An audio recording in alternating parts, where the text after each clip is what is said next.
Okay, good evening, everybody, and welcome to the council meeting. The first item on the agenda is apologies for absence. Can I call on Mr. Boson, please?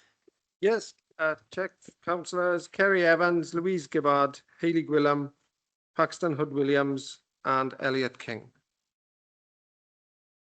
Any disclosures of personal or prejudicial interest, please? I'll hand you over to Lucy. Thank you. I got it. So, Yeah.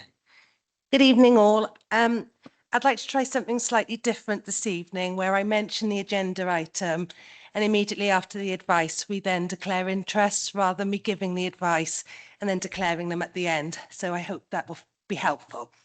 So agenda items 8 and 9, I do not identify any potential interests. Are there any to declare? Okay.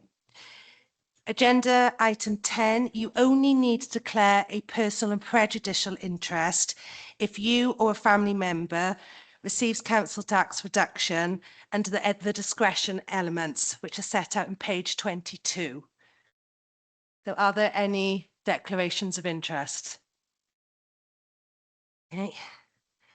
Agenda item 11, members who are going to be appointed to the new committee do not need to declare an interest. So again, I see no declarations of interest. Are there any?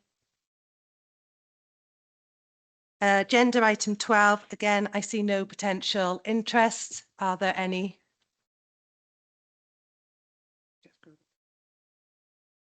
Councillor O'Brien.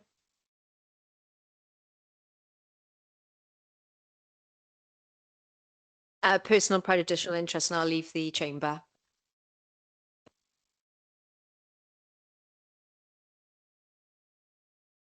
Is that it? No, sorry. Agenda item 13, a personal and prejudicial interest if you are a close personal associate of Councillor Roberts. An agenda, oh sorry, any interest, Claire? Sorry, Luce. Richard Luce wanted to go back to the other one. Okay, item Is it item 12? 12. Councillor Richard. Okay, Councillor Richards. Councillor Davis. Was just querying as a ward colleague, do we need to declare personal and prejudicial interest? No. Thank you. Okay. Then agenda item 4, only declare a personal and prejudicial interest if you are one of the named nominees. Councillor Doyle.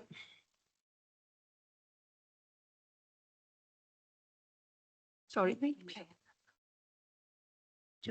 Declare. Yeah, I've got a prejudicial interest in item 14, so I'll declare and leave. Thank you.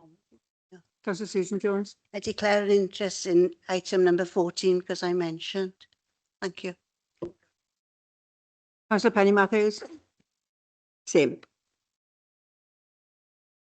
And then last matter for the notice of motion, only declare a personal and prejudicial interest if a member of your family or a close associate is either employed or a player at the Ospreys. Okay. Okay, before I go on to the next item. Oh, sorry. Yeah, can I declare a personal and prejudicial interest? My nephew plays for the Swans, for the Ospreys. Thank you.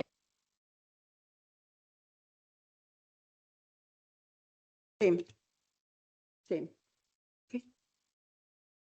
Okay, before I go on to the next item, just to remind everybody, we will be dimming the lights in the chamber at 11 minutes past 5. It'll be in support of the Ospreys and the 4 remaining Welsh regions.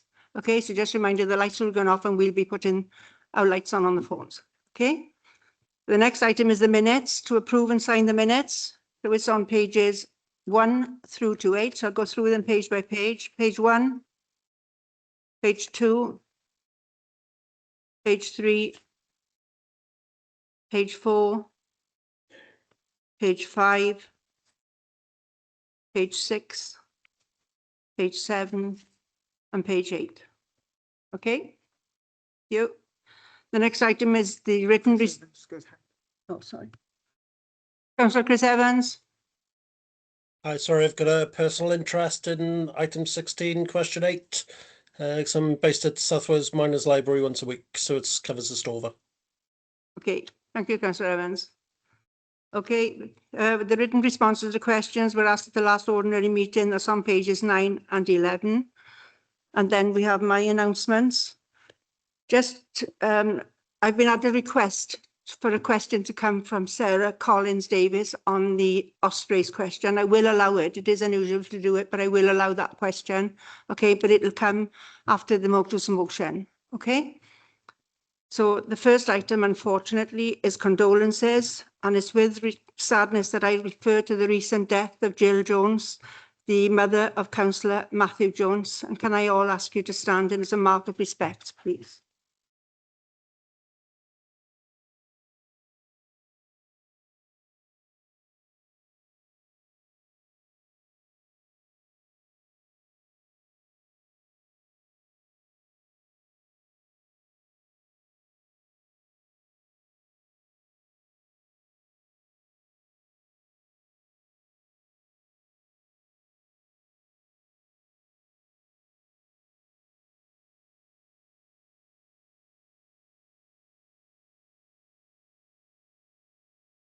Okay, thank you.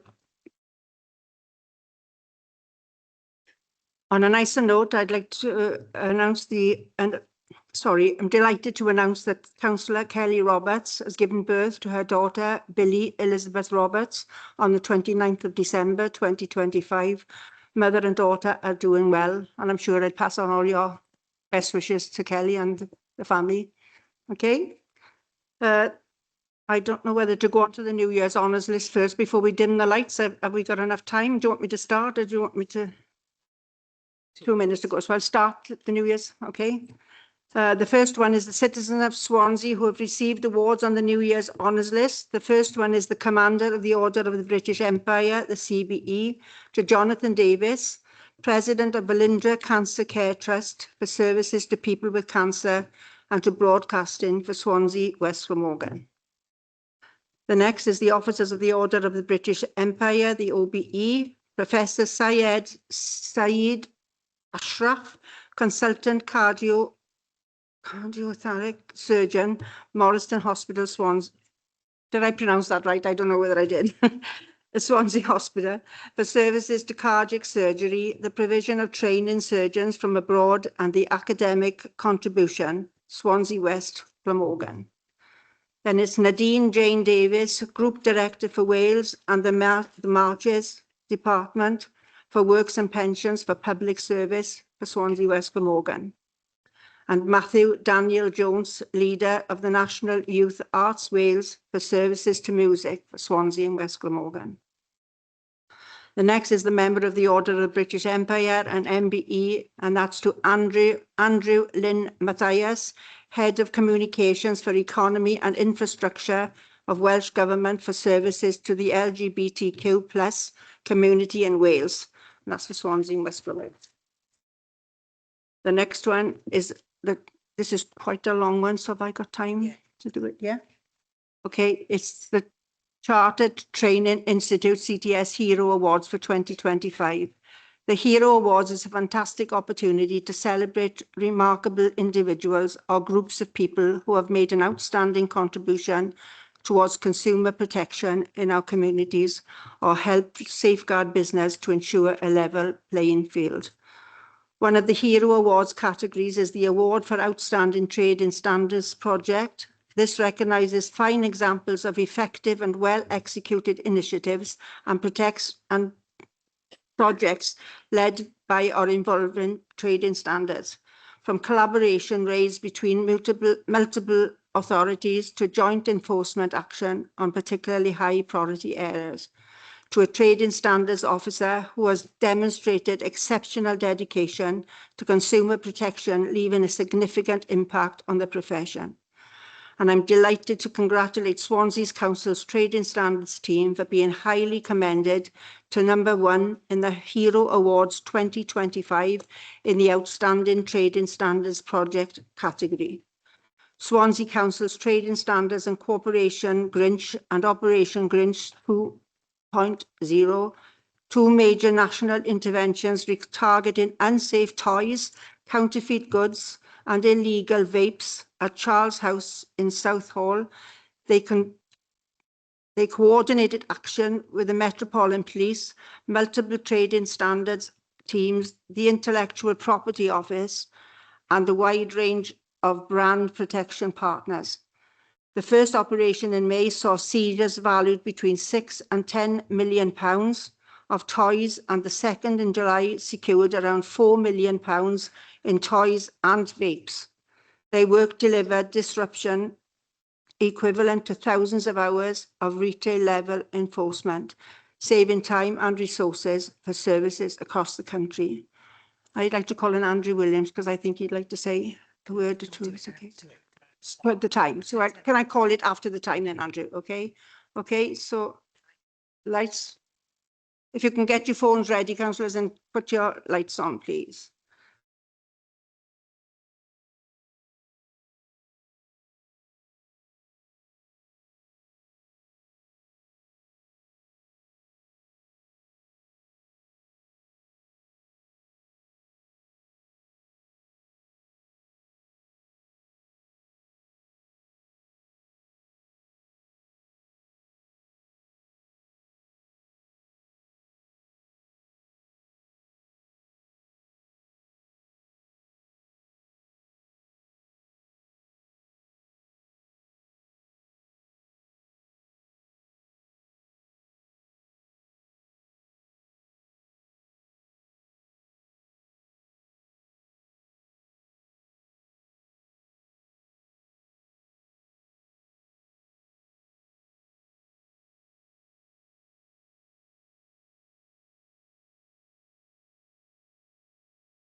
Okay, thank you, everybody.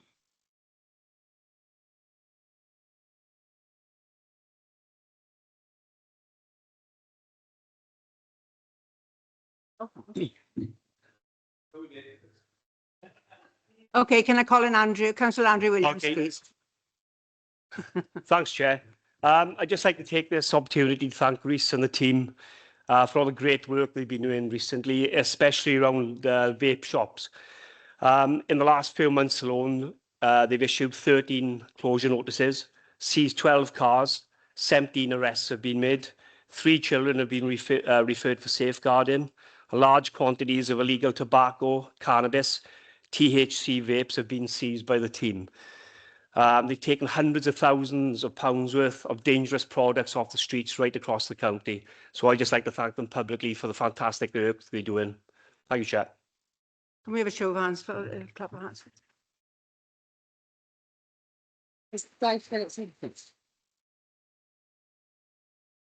Thank you. Councillor Phillips.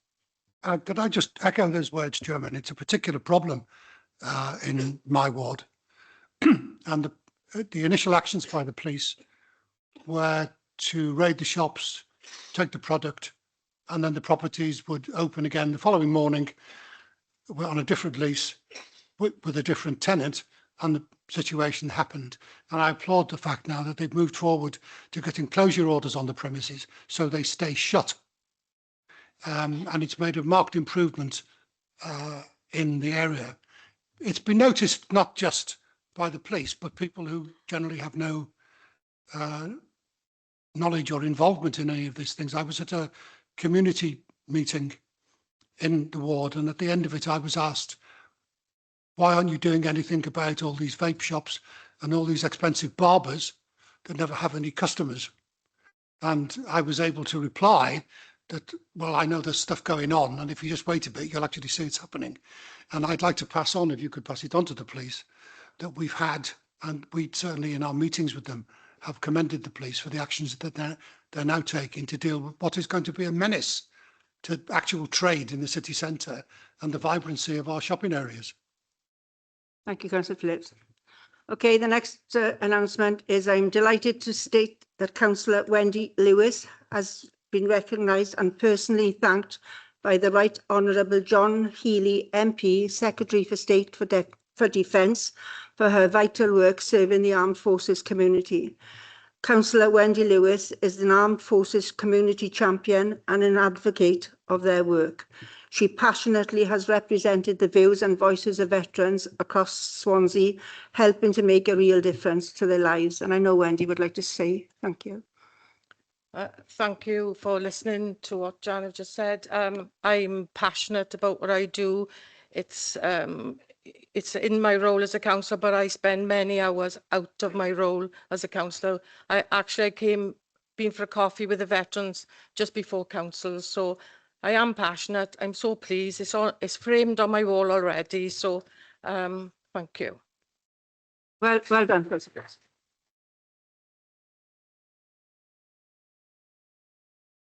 Okay, my next announcement is Councillor Andrea Williams will be running the Llanelli 10K on the 8th of February 2026. She is raising money for the Swansea's Community Farm charity, and please would you consider sponsoring her via her crowdfunder webpage, which is there. You don't want me to read it out, Andrea, it should be there. But it's www.crowdfunder.co.uk BBC. I can't read the rest, sorry, I haven't got my glasses. Anyway. Well done, and I wish you all the best, Andrea, for your run, and I hope you raise plenty of money, okay? The next is the amendments to the corrections of the council summons. It's an urgent item, notice of motion, future of the Ospreys rugby. Pursuant to paragraph 100B of the Local Government Act 1972, I consider that the notice of motion, future of Ospreys rugby, should be considered at the meeting as a matter of urgency. The reason for the urgency is that the Welsh Rugby Union recently announced that it would be entering the exclusive 60-day due diligence period with Y11, the owners of the Ospreys Rugby. This decision by the Welsh Rugby Union will likely lead to the end of Ospreys Rugby as a regional entity. This is the only opportunity for this council to consider and debate the motion to put pressure on the Welsh Rugby Union to maintain Ospreys Rugby as a top-tier regional entity. This item shall be considered following item 8 on the presentation of the Swansea Pledge. Okay? Yes. So the next is the announcements of the... sorry, announcements of the leader. Thank you, Presiding Member. Two announcements tonight. One, just to say, was absolutely humbled to join a number of members at the Swansea.com Stadium earlier this week for Holocaust Memorial Day. It's an extremely moving event. And there we heard stories from a number of our schools, fantastic school pupils from across Swansea, who told the stories that need to be told, bridging the gap between generations, and bridging generations are the theme of this year's Holocaust Memorial Day.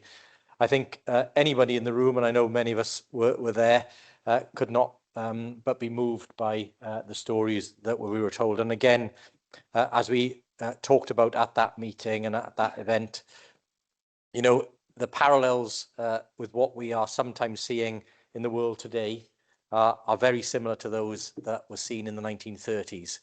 And those who continue to use hate and intolerance to divide communities, to attack neighbours and turn neighbour against neighbour, and to try to divide people on the basis of the colour of their skin, their nationality, where they were born, where they've come from, what language they speak, what lifestyle they live, what religion they practice, should be rightly condemned and challenged at every opportunity. We are a city of sanctuary, and we are Wales's only human rights city. And again, my thanks to everyone that was there, and I hope everybody that attended took something from the event, Presiding Member.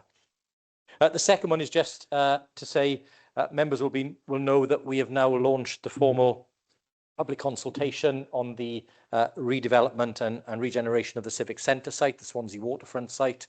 I think the plans are really exciting.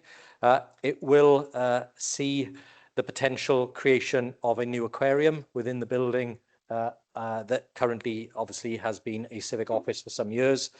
It will also see the creation of a new saltwater Lido pool on the bay, a new beach waterfront, new homes, new restaurants, and I don't think, certainly in the summer months, there is a better location anywhere in the world to enjoy a beer or a drink and watch the sun go down. So hopefully in a few years' time, we'll be able to see that building repurposed and regenerated for the benefit of the people of Swansea and all those visitors who come and enjoy our beautiful coastline. Thank you, Presiding Member. Okay, thank you, Leader.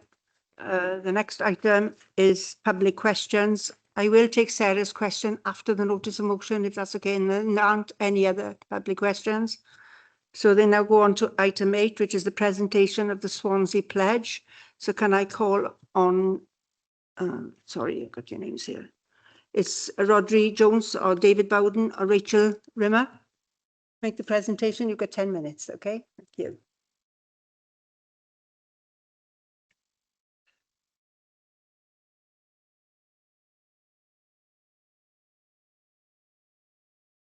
Please. Okay, so thank you very much, everyone, for the opportunity to speak to you this afternoon. My name is Dave Borden. I work in the Education Directorate. I'm the Strategic Coordinator for Education and Skills.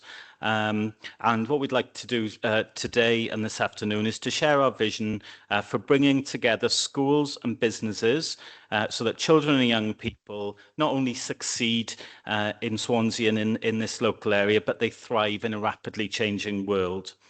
Now, we know that high quality careers education, advice and guidance plays such a crucial role in helping young people to reach their full potential. And when done well, it does far more than prepare learners for work. It raises their aspirations, it builds confidence, it helps children to understand who they are and what they're capable of and where their learning can take them. And we believe within the Education Department that through effective careers education, young people can gain a clear understanding of the world of work, the skills that they need to succeed, and the wide range of opportunities and pathways that are available to them. Crucially, they begin to see how what they are learning today connects to possibilities that lies beyond the school gates tomorrow.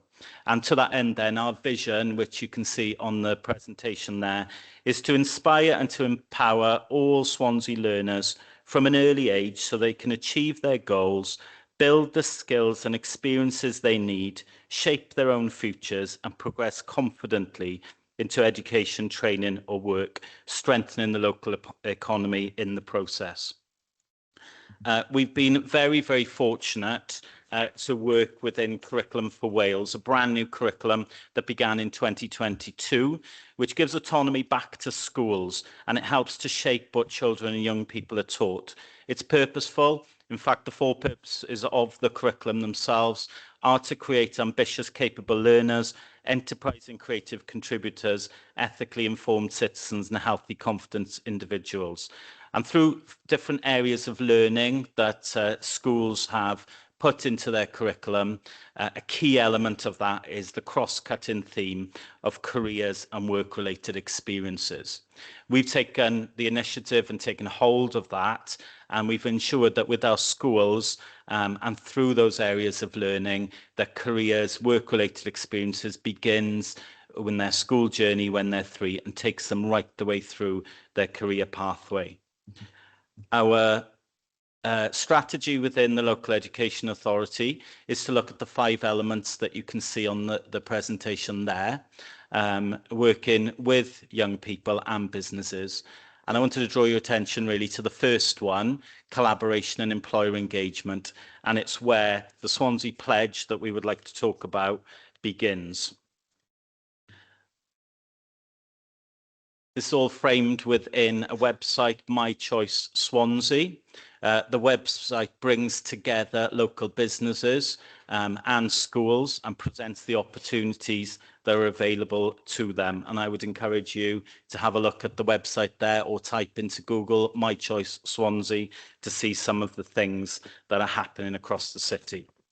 I'll now pass you on to my colleague, Rachel Rimmer, who will talk a little bit more about the pledge itself and how businesses have been working with us to create opportunities for our children and young people. Diolch, Dave. The pledge is a citywide commitment where businesses, education and organisations come together. More than 120 businesses have joined, indicating strong interest in supporting this initiative. The Swansea Pledge is a simple concept. Local businesses give their expertise and time to inform young people as young as 3, yes, as young as 3, about the various roles that are out there. And more importantly, to inspire them by hearing real life stories that happen on their doorstep.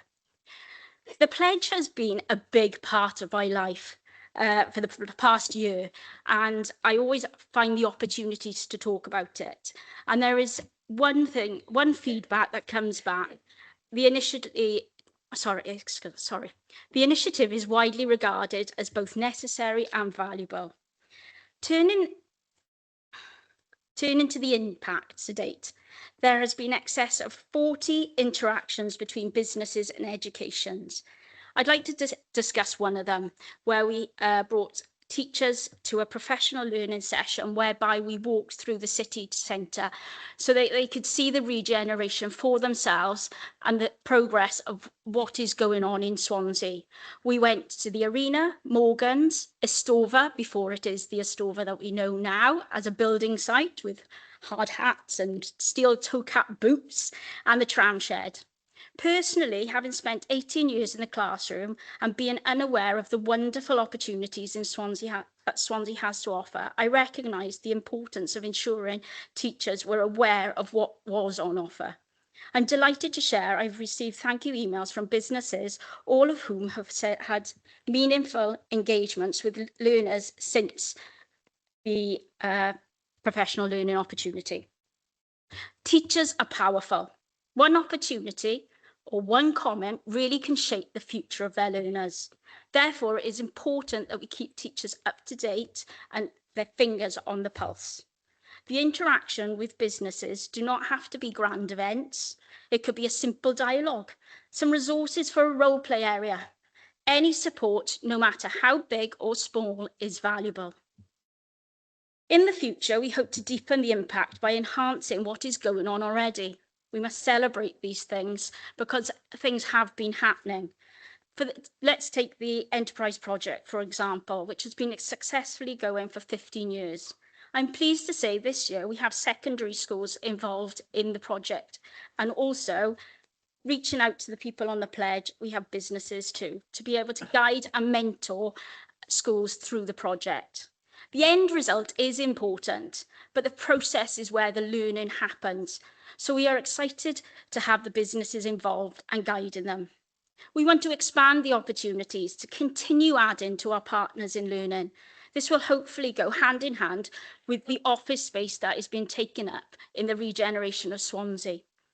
Finally, we can foster a culture of curiosity that thrives beyond the classroom. I'd like to introduce Towie, the little mascot in the corner, which we are hoping to see on businesses and on websites so that children can go and ask questions about the jobs that are around Swansea.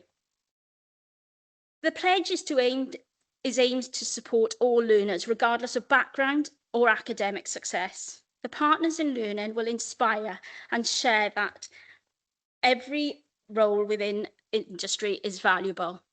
No one should be left behind. Diolch yn fawr.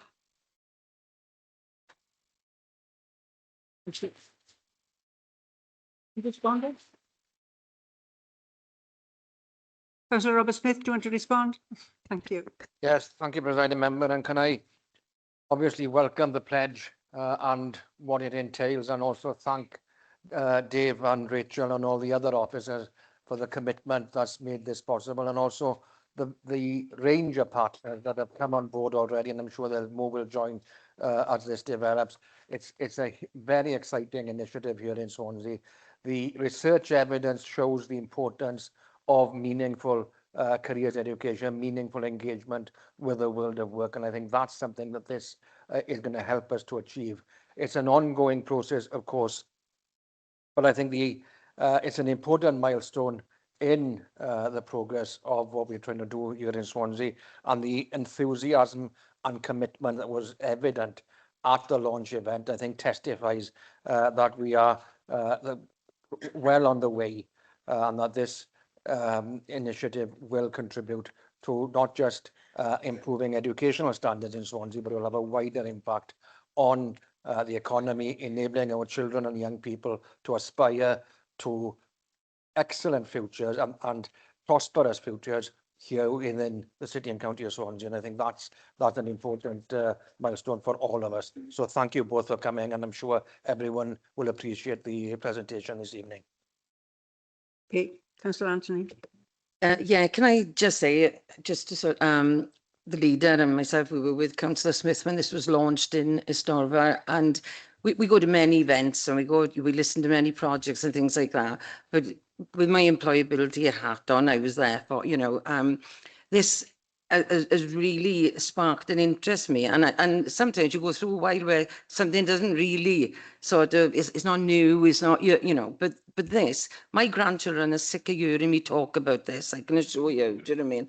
And so the employability officers and everybody, because this is something we've all wanted. This is something, and the enterprise scheme, I would ask that all governors, all councillors and all governing bodies to encourage these schools to do this, because it's amazing. Do you know what I mean? So just to say thank you very much. Do you know what I mean? I think this is a brilliant way forward. Councillor Smith. Yeah, thank you, Presiding Member. Look, just a further thanks from me. I wasn't disappointed tonight that Rachel didn't burst into song, because I know I know she was really entertaining us when we were over in Estorva. But no, fantastic work. And I think, look, at the heart of this is, for many children, they won't know what the work opportunities are out there. And this is one of the key things that allows them to do, is to understand that there are opportunities outside of the classroom in worlds of work and in careers that they may never, ever have even dreamt of. So it puts them on that track early. And I absolutely commend the work you've done and are doing. It's fantastic. And, I'm really proud of what you've done. So thank you very much. Councillor Lyndon Jones. Great. Could I also thank the team? Really great news, because many years ago, when I actually first joined the council, when I was on the Education then Policy Development Committee, which Councillor Robert Smith chaired, and we worked at something called a skills partnership, and that was the link between business and schools, because we shouldn't in the first instance second guess what business need, but also children don't realize what jobs are actually out there, and it's so important to get that link together. And we want the very best sort of jobs for the children in Swansea. If people want to move away, fine, we make sure they get a good education, but really important that if they stay here, and we want them to, that the education is really, really good. So it's great to see this, and we actually see the skills partnership every year in the education scrutiny, because we see what they're doing, and it really has come on in leaps and bounds. And to see this today is great news, and great news for the children in Swansea. Thank you. Sorry, I didn't see. Councillor Hale, did you want to say something? Yeah, thanks very much. It does seem a really good scheme. I'm just wondering how. Sorry, Councillor Hale, to interrupt you. Can you put your camera on, please? Oh, sorry. Thank you. You might lose me now. Yeah, it seems a really good scheme, but how do we then monitor the You still can't see you, Councillor Hale, only your forehead. Oh. Yeah, because I'm trying to speak into the mic at the same time. I don't have a fancy computer, but how do we measure the economic impact moving forward? And how do we assess that it's actually working? And will this be kept under constant review? Thanks very much. There you go. Thank you, Councillor Hale. Yeah, as the councillor said, the scrutiny committee that we attend every year for an update gives us some accountability on what the impact is for our young people. There are some measures as well, for example, the number of young people who are in education, employment and training when they leave school. That is monitored nationally, and that is broken down then per local authority, so we can use that as well. And there are other various measures that we can look at to measure impact in a quantifiable way, as well as, of course, all the qualitative impact that young people, which sometimes you just can't measure, which is the aspiration and the inspiration, the motivation that young people achieve and can see by going into different careers that they might not have thought about otherwise. Okay, can I thank you both? Oh, thank you, George. Can I thank you both very much for your presentation. You're welcome to stay, but you're also welcome to go. It's entirely up to you. Okay, thank you. Well done.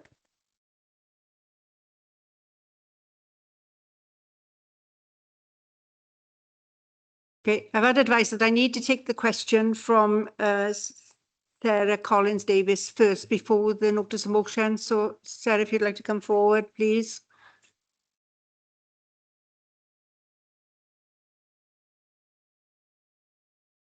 Hang on a second, Sarah, there is a microphone down here if you'd like to come down.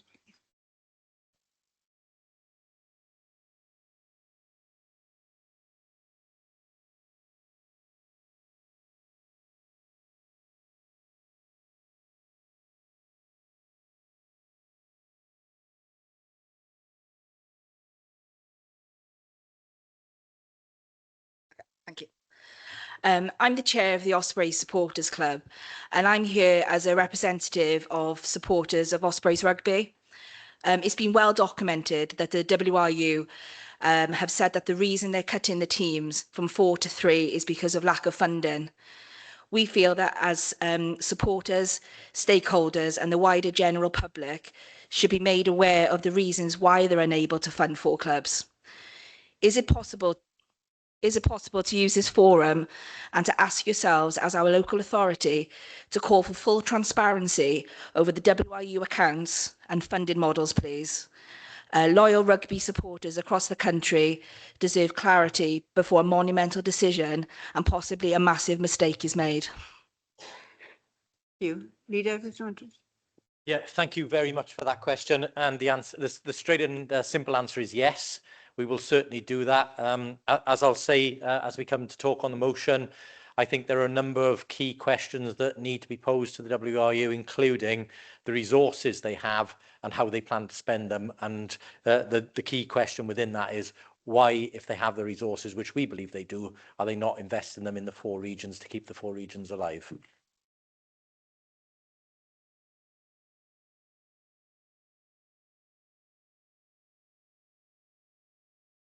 Thank you, Leader. We now move on to the notice of motion. Councillor Stewart, are you presenting it?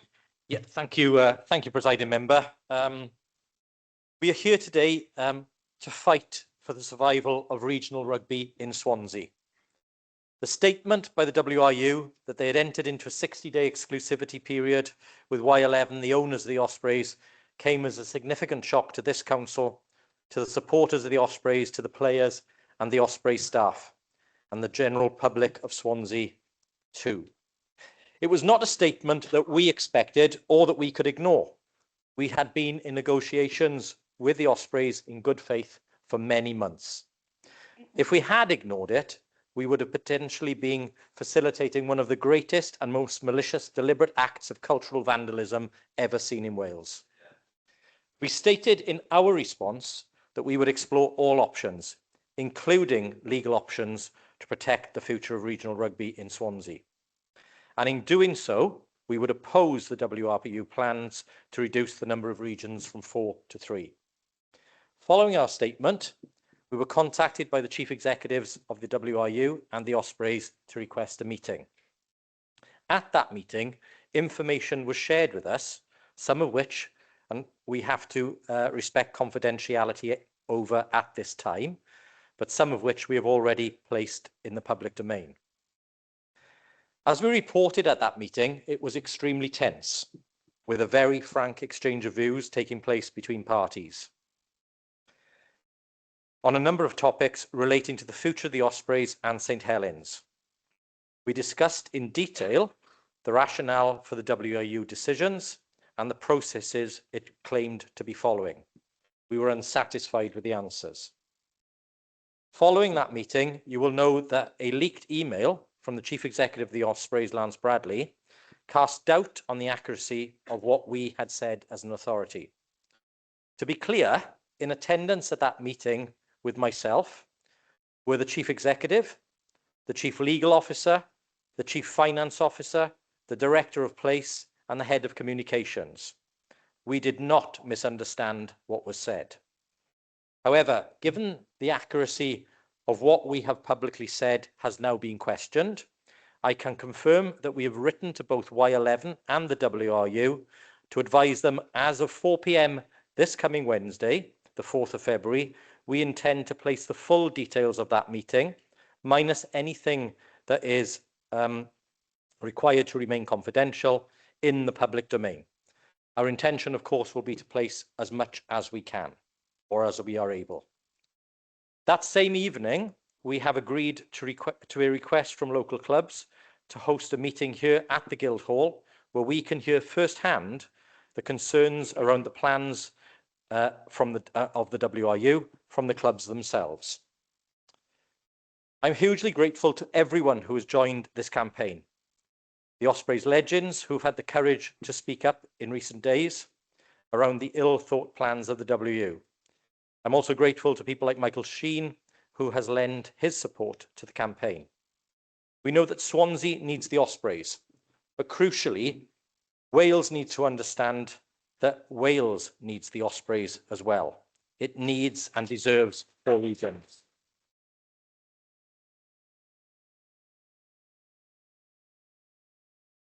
And let's remember, since the formation of the Ospreys in 2003, the Ospreys have been the most successful region in the professional era.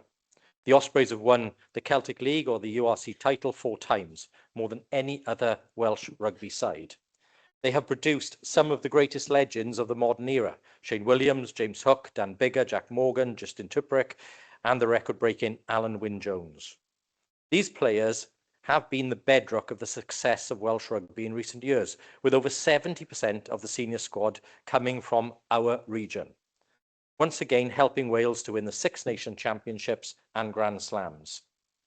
The Ospreys' success is not just the elite players who play at the top of the game, but the community programmes that are run every year, with more than 20,000 young people in Swansea taking part in rugby and following their dreams to emulate their heroes to one day become Ospreys themselves. Many people have reached out this week with personal stories, and I want to share with you one of those, if I may, just for a minute. I had a letter from 10-year-old Lenny and his father Phil. Lenny plays for Gosainen RFC at under-11s. Lenny is one of nearly 12,000 club members in the 77 clubs across our region. Lenny started playing at the age of 4 after trying a number of sports and finding that rugby was the sport that fitted him best. He has a burning ambition to be an Osprey, a team he supported since that time and after he met his heroes who play the game. His father said to say Lenny has been upset this week is an understatement. He's been in tears, feeling that his dreams are being taken away from him. His dad, Phil, is a coach who is concerned that not only his child, but children across the county and the region will miss out on the opportunities to play their dream, to follow their dreams of playing first-class rugby locally. Well, the message to Lenny and all the others is don't give up hope, because we ain't done yet. I confirm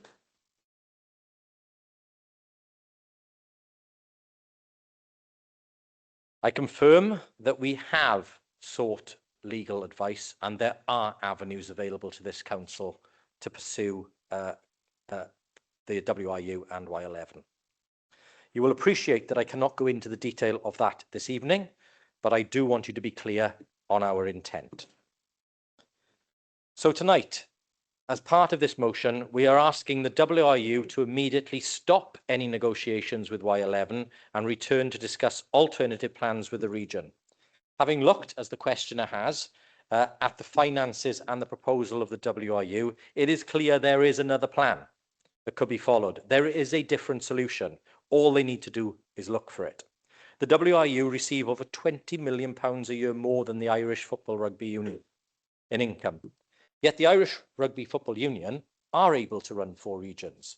Indeed, it's worth looking at the Irish example of what could be done in Wales. The Irish Football Union also considered reducing its sides to 3, but reconsidered. They were going to cut Connacht. And as those who follow rugby will know, Connacht are now a successful side, winning the league. But the IRU took a different path from what the WRU are proposing to do. They did change their minds, and there is no shame in that. If the plan is wrong, ditch it, do something else. The WRU plan involves investing £25 million in academies over the next 5 years or a few years. And again, that could be done differently, freeing up money. The plan is also to invest £5 million a year in growing the women's game, we absolutely support that aspiration. But if you look over the border in England, spending £5 million in the first year of that, it will be almost impossible. They will need to grow and graduate the spend into that area of sport. So again, that money is probably not able to be invested and spent at the scale and pace that the WRU are planning. So there are different ways to spend money, and that will allow headroom to fund the 4 regions. However, if those at the top of the WRU are unable, or more accurately, unwilling to reconnect with the public, to listen to the supporters, to the players, to the clubs, and to the public, then clearly the option must be to remove them at the EGM.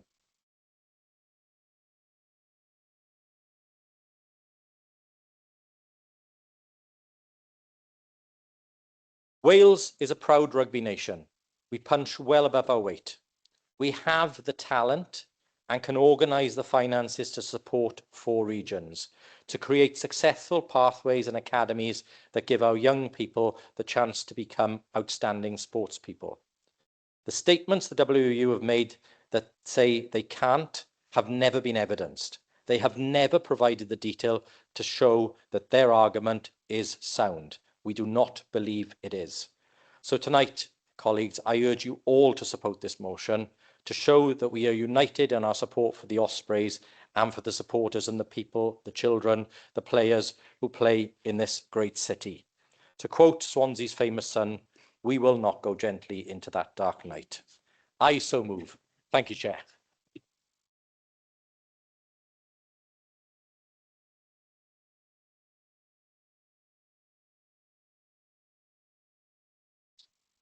Okay, before I call on any speakers, can I remind those online to keep your cameras on, please? You should have them on at all times during the meeting. Thank you. Councillor Holly. Thank you, President Member, and thank the leader. It's a lot of what he said. I could wax lyrical for the next hour on it. But the reality is, I didn't write this speech because this is coming from here. This is our team. We give up. We give up. We give up the white jersey. Neath give up the black jersey. And later on, we then give up the Raven. What for? The truly regional team of Wales. And now, that successful team, the team that had the largest crowd ever to watch a regional game, and that was 20,200 when Ospreys beat Australia at the stadium.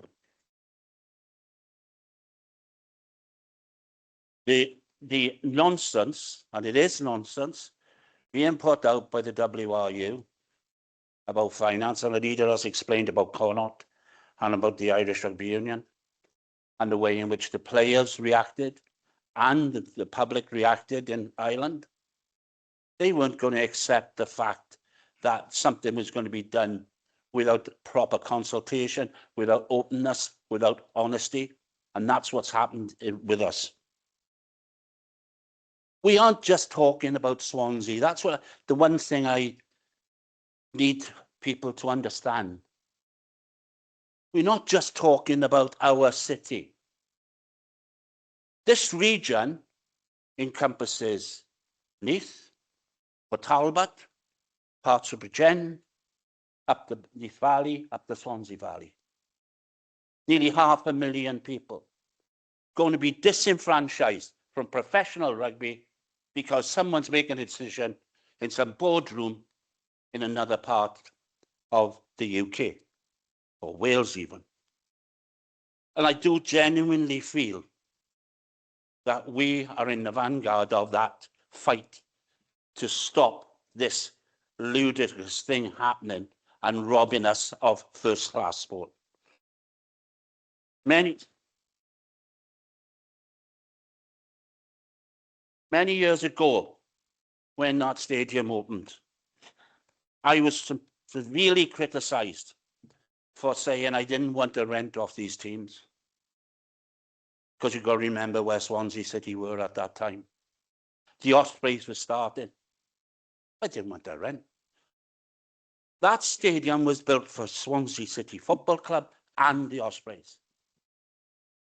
And we should be encouraging the use of that again.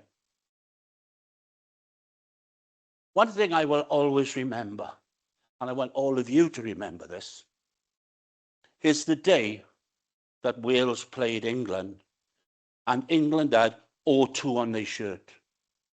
And that O2 meant Ospreys plus 2 others beat England that day.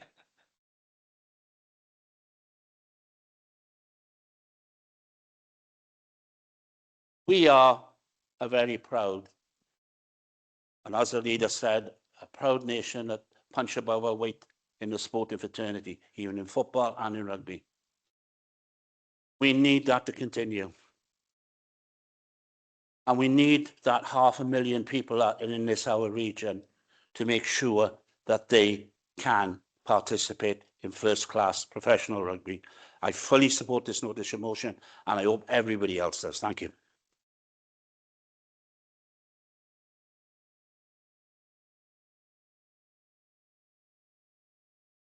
Councillor Phillips. Many of you here, Chair, will know that Sorry, Councillor Phillips, before you start, can I just remind everybody, if you can keep it brief, because we're going to have a number of speakers on this, and if you don't want to be here till midnight tonight, I think we need to contain your speech. Okay, I've got you down, Councillor Walton. Many people in this chamber, Chair, will be aware of my general views about sport, my general disinterest. Though I was ill last week, and I did end up watching the indoor bowls with some fascination. So John Haig would probably be cheering me on from heaven. But I find myself in the peculiar position of fighting and wanting to join this fight for rugby. Because in Wales, I come from Liverpool, I'm a heretic, I don't like football. That in Wales, I came here and I played rugby for a bit in West Wales, but it was too rough. That in Wales, rugby is more than just sport. It's part of the culture of Wales. It's endemic in the way the Welsh look at the people and who they are. And when I was hearing and reading about this, about the WRU, I thought, sorry, I was just about to swear then. Who the hell do they think they are? For the New Year's Chow. This is about actually talking to the people who represent the people in the area, the council, who are making provision for the sport in the area for the people. And I notice in this motion that the leader referred to it in a slightly different way at the beginning of paragraph 6. The WRU has claimed there's not enough money or talent in Wales to continue with 4 regions. Who's to blame for that? Where have been the programmes? If that is true, that's an absolute condemnation of the WRU itself. And how are we going to get that if we take away from an area the opportunities for young people who can aspire to and have the talent to do top-class rugby, who will be obligated to travel to different parts of Wales? The actions of the WRU are not about sport, it's not about community, it's about the thing that I regret the most in sport, in particular football, which is about professionalism. It's becoming a business, it's not about the sport. And I find myself in the situation of saying I wholly endorse this campaign, and I would hope the WRU see sense, or if they don't see sense, we should take them out the back and show them what's what.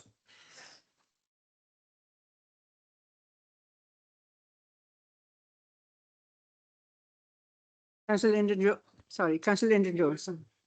Great. Thank you, presiding member. Can I say I totally support this notice of motion. The proposals are preposterous, and when you look and they talk about not enough money, they need to look in the mirror. whose fault is that? And to go down to less than 4 regions, to go to 3 regions, would make it worse. And they need to have a major rethink of these proposals. I spoke to the South Gower RFC chair and secretary earlier on today, because I think it was quite important. I think the leader mentioned about bringing together local clubs. So I spoke to Ben and John, and they said that all their members, they did a survey out, 98% response, which isn't bad. And we know what it's like to get responses from surveys of their members. And they all said one thing: they were really concerned it would badly impact on grassroots rugby. And I think that is the key message in every community in Swansea. So I hope everybody will support this motion and join the campaign.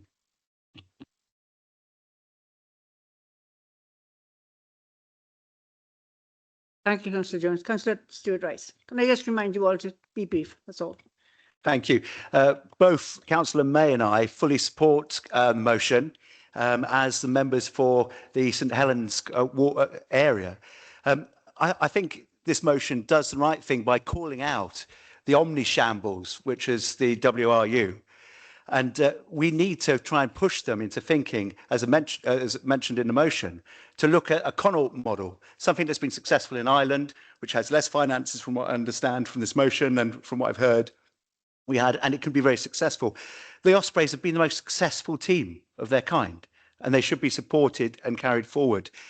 In supporting this, and in doing so, we really want to see the council and through the leader hold Y11's feet to the fire, because they are one of the main movers in this problem as well. And we need to make sure that a private equity firm based over in North America doesn't lead to the death of something which has been so important to our community in the name of maybe getting somebody from another part of the world into a league. We need to protect St Helens, and we need to make sure the history of that ground is taken forward. And we'd ask, in supporting this motion, that the leader does protect St Helens as a sporting facility going forward, because it's absolutely essential for the heritage of that site and for our community.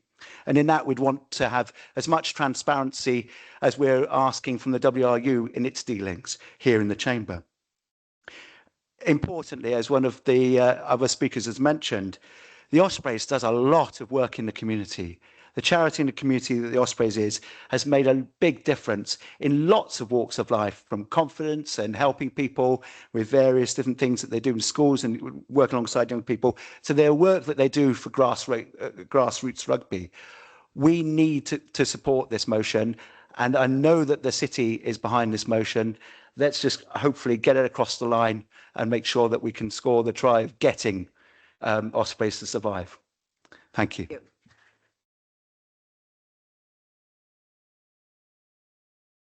Councillor Walton. Like Councillor Phillips, I'm not from Wales, but I feel proud to live in this city. And I've always felt, ever since I've moved here, that I'm an adopted Welsh. I'm not a fanatical rugby supporter, but there's something about this. I think the word that comes to mind is unfairness. And this seems to be the theme of the whole of what WRU are trying to do. You almost suspect what exactly is their agenda, because I'm not sure I believe what they are trying to say to us about what's happening here. And I've got 3 quick observations. One, I think it's absolutely shameful how they've dragged this situation out, not just over months, but over years, leaving all 4 teams in the sort of waiting game, which is not good for morale, not good for the teams, and that all 4 of them.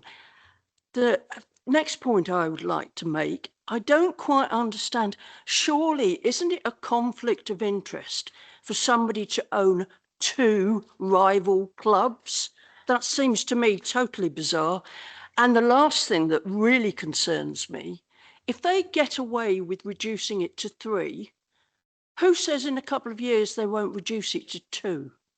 Maybe in a few years' time, just one. I mean, it's a slippery slope, and I wholly, totally support this motion. Thank you.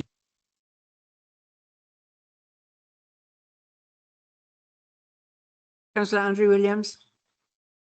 Yeah, thanks, Chair. Just to back up the leader when he was talking about pathways earlier, Rhys Davis played all his junior rugby for Penclough all the way through. He's been an Osprey for many years. Unfortunately, again today, Rhys has been called into the Welsh squad for the Six Nations. So that pathway is there from a club like Penclough all the way up to playing in the Six Nations again. So I fully support the motion, and I'd like to wish Rhys all the very best for the Six Nations tournament. Thank you. And thank you for being brief, Andrew. That was well done. Thank you. Absolutely. Councillor Andrew Stevens. Same from you, please, Andrew. Yeah, thank you, President Member. I'll do my best. And just thanks to the leader for the work he's doing as head of the council to ensure every possible option is explored to keep top flight rugby here in Swansea. So I'm going to approach this just like I know how, and that's the impact they'll have on our community game here. So losing the Ospreys, as has already been outlined by many people, that is going to have huge impact on our communities, our clubs, the next generation of young people growing up in Swansea and the wider region. So I'm speaking today not just as a councillor, but as someone who's grown up in the game. I've played rugby locally for the best part of 30 years, from juniors right through to seniors. And from those who give their time on cold, dark training nights to those standing on muddy touchlines every Saturday, I've seen firsthand what grassroots rugby gives to people and its communities. And I'll be honest, it's always been a part of who we are here in Swansea. I grew up watching and supporting Neath as well as Swansea, and if you've ever heard the stories about the old farm in front row, you'll know exactly what I mean. So this wasn't just rugby; it was community, working people, and local pride. At its best, grassroots sports does far more than produce players. It gives young people teamwork, discipline, confidence. It keeps kids active. And gives them role models and connects families and generations in a way that very few things still do. Our local clubs across Swansea and the wider region are the foundation stones of Welsh rugby. They're run by volunteers, they're supported by parents, local businesses and communities. It's truly about community. And I mean, in my club alone, there's an age group in every year from age 3 right through to seniors, and we've had a number of players have had the privilege of pulling on the Ospreys jersey. Now replicate that across every club in the region, and that's thousands of players, parents, volunteers, and families. And a big reason to do this is because there's a pathway. A sense that if you work hard, there is something real to aim for. And that's why the proposal to drop a region is so damaging. Because if you remove a regional team from Swansea, you don't just lose the professional side, you weaken the entire ladder underneath it. For a youngster training at a local club, seeing players who come from the same streets, schools and communities matter. That local identity and it's what keeps players believing that there's a real route from grassroots all the way to the top. And this is not about Ospreys versus Scarlets. Those across the bridge should be able to see the impact that this will have on the player base and pathways across Wales as a whole. Reducing Wales to 3 regions doesn't magically create more talent. It narrows opportunity, shrinks access to rugby, and risks turning rugby into something that feels distant from a number of our communities. Plus there's the economic impacts and as been outlined, the volunteering, participation and community pride impacts. But most importantly, there's a message it sends to young people in the city and the wider region, and that's their place in the game matters less. So we need to send a clear message to the WRU. Pause, rethink, do the right thing, and do not turn your back on the most successful region in Welsh rugby.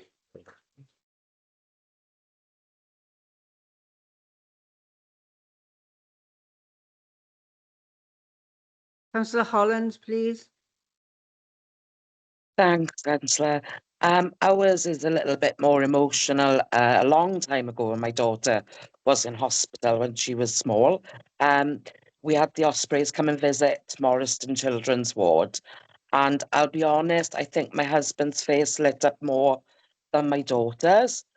But ultimately, these heroes came to visit children, spend time with parents, and it's far greater reaching than the sport itself. It's about the sense of community that they give us.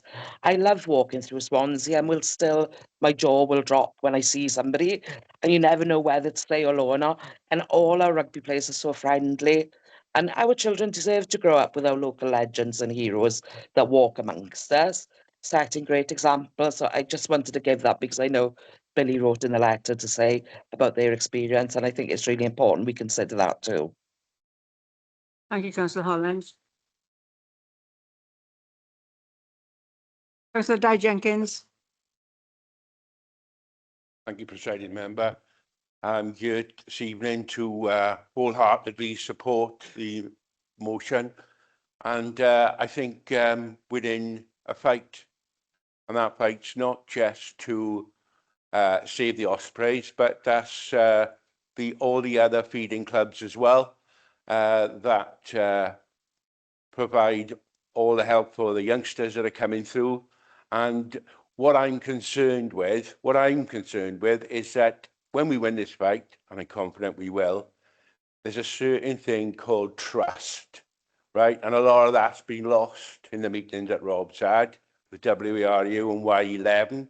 They're called Y11 in a minute. They could come to an agreement with us and change their name. So I think whatever we gain, we've got to make sure that that's nailed down and they're not allowed to walk away and renege on it. And I support the motion, but on them terms. Thank you. Thanks, Nick. Councillor May, please. A few months ago, I think we were all excited in the city when there was a planning application for the redevelopment of, sorry. Oh, sorry. Oh, all right. So I'll start again. A few months ago, we were all excited when a planning application, I spoke at the planning committee in favour because I thought it was a realistic development of St Helens based on the scale of needs in the time. Ideally, the application wouldn't have been needed because we would have still been having 20,000 crowds in the Liberty Stadium. But it looked to be like the ideal springboard. The business sense made absolute sense. A crowd of 8,000, ticket scarcity, an ideal platform for things to be built up again. Having been a neighbour of St Helens Ground, I'm in my 30th year of being a neighbour, now living on Finsbury Terrace, you can actually see firsthand the input of the grassroots activities. You obviously you see Ospreys branded vehicles and you see a lot of activity on the ground itself. And so we live and breathe it in the local community. The downsizing to St Helens was exciting, as I said. It would have provided a fresh energy, I think, into not only the area of the city, but I think you'd have attracted people from the whole region. It was very exciting. I remember the campaign where people were offering for a £50 deposit, you could drink your first pint at St Helens. You know, what sort of a pretense was that when we find out, you know, the Ospreys are playing at the Brewery Field? I think it is absolutely vital that this particular region survives, obviously because of the heritage, the buy-in from the clubs that made it on its inauguration, and the WRU should really reconsider what they're doing. It's not a matter of if they're picking on the wrong one. As I said, I think they ought to retain the 4 to allow for future growth, and hopefully that will breed more success with grassroots, local, regional, and up to the national team too. So fully support this motion and proud to put my name to it. Thank you. I got Sorry, I've got two more speakers, and that's Councillor Chris Evans first and then Councillor Fogarty. Councillor Evans, please. Yeah, thanks. Yeah, fully support the motion. One of the big things to mention is the impact on the tourist economy, because we get a lot of money coming in from supporters of opposing clubs, and that's outside of the main tourist season. So it's a nice bit of extra income coming into the city and into the tourist economy through the colder months. The other thing to bring up is if everything does fail and the WRU don't change their mind, is there any way of an Ospreys side surviving in the English League setup maybe? Okay, thank you, Councillor Evans. Councillor Fogarty. Thank you, presiding member, and I will be brief because a lot of what I would have said has already been said, and I echo all of that. I just want to take the opportunity to applaud everybody who's come this evening to be part of this motion, and everyone else who is campaigning and keeping up the fight for the Ospreys. What we're seeing and what we've heard about this evening is what sport can do at its very best.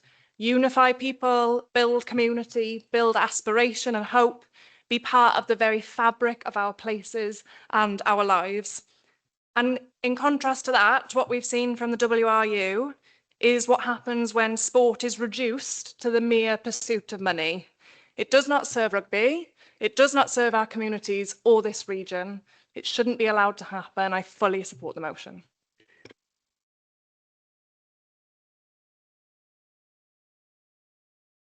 Okay. Chair, just quickly then as right to reply and pick up a couple of the points. Just to restate the fact that there is over £5 million we have set aside to invest in St Helens. The only thing holding that up is the WRU and their decision. So if they commit to having the Ospreys as a regional rugby side with a long-term future playing at the highest level, not the Ospreys continuing rebranded, repackaged, made up as something else, playing in a different league, doing something different, right? Because there are, I think, some weasel words that are being used here to talk about the future. The point here is we must be really clear. It's the Ospreys, the regional side, as they are now, fully supported by the WRU. That allows us to release the investment into St Helens. So that is what we are committed to doing, and we will do that as long as we get that out of the WRU. The point that Councillor Walton made, absolutely right.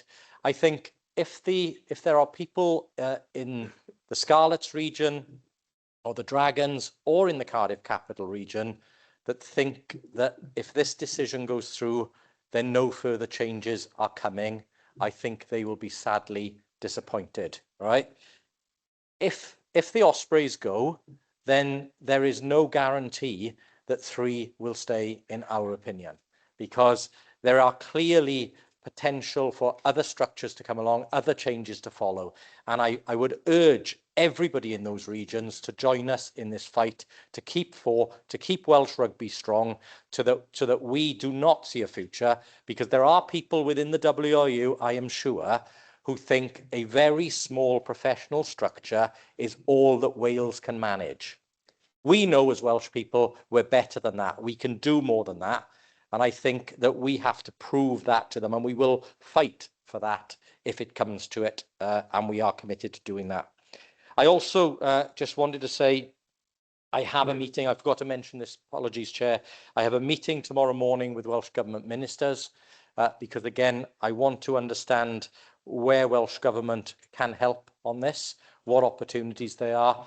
We know that, for instance, during COVID, the WRU received millions of pounds of grant on the basis that grant was to be used to keep the regions alive. It was the COVID survival grant for the regions. So again, I think it's a fair question to ask. If the WRU received that money on that basis and they are now proposing to get rid of a region, should that money be repaid? I think it's a fair question to ask.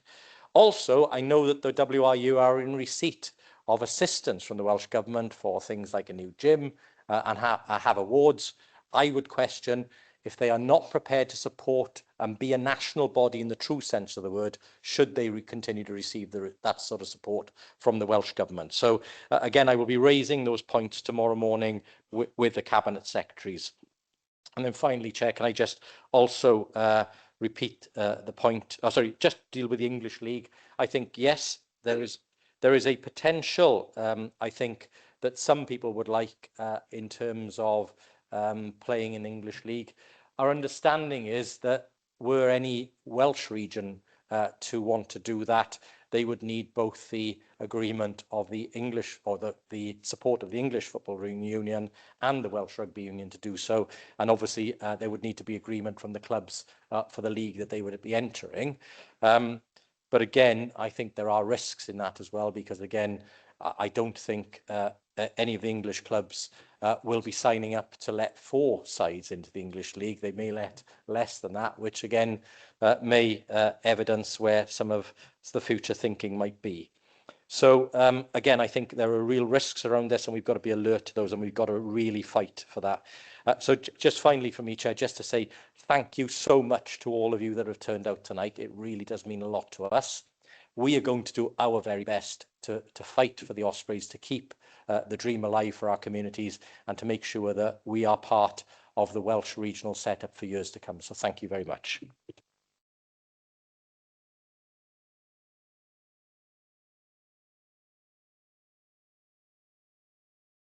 And Chair, so that we record this formally, I'd like to ask for a named vote for this motion, please.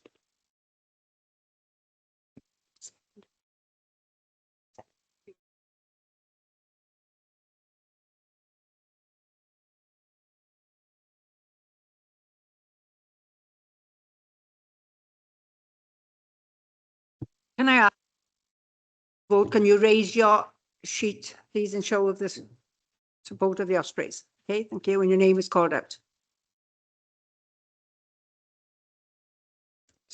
Councillor Cyril Anderson. Excuse me. Alison Anthony. Matthew Bailey. 4. Mike Baker. Sam Bennett. Patience Bentu. 4. Peter Black. 4. John Curtis. 4. Adam Davis. 4. Mike Day. Phil Downing. 4. Ryland Doyle. Mike Dirk. 4. Chris Evans. 4. Mandy Evans.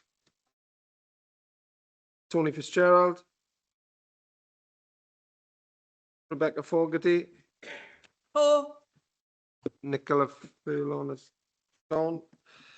Louise Gibbon. Fiona Gordon. 4. Kevin Griffiths. 4. Joe Hale. Terry Hennigan. 4. Victoria Holland.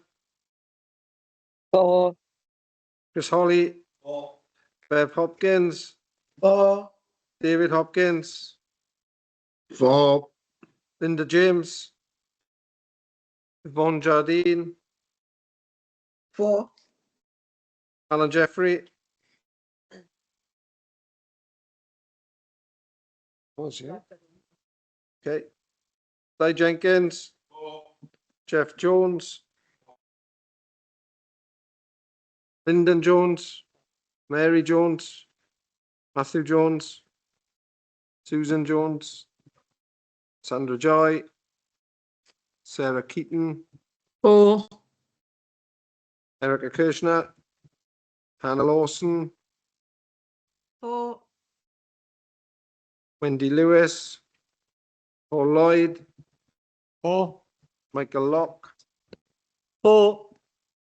Nicola Matthews. Penny Matthews. Peter May. 4. James McKettrick.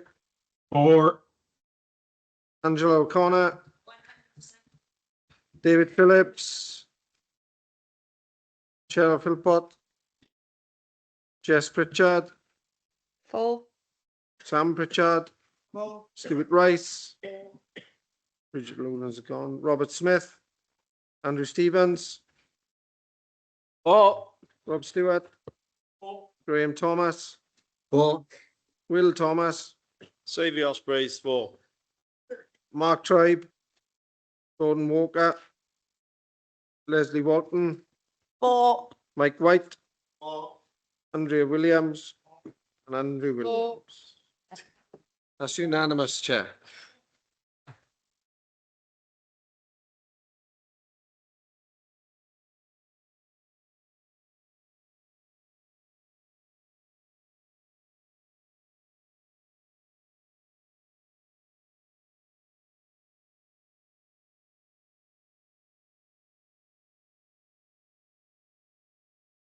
Okay, thank you all for that support, and thank you all for the audience for being so well behaved tonight. Thank you very much. You're more than welcome to stay till the end of the meeting, but you're also welcome to go. It's entirely up to you, okay? Yeah, if you want to leave, we'll give you a little bit of time to leave.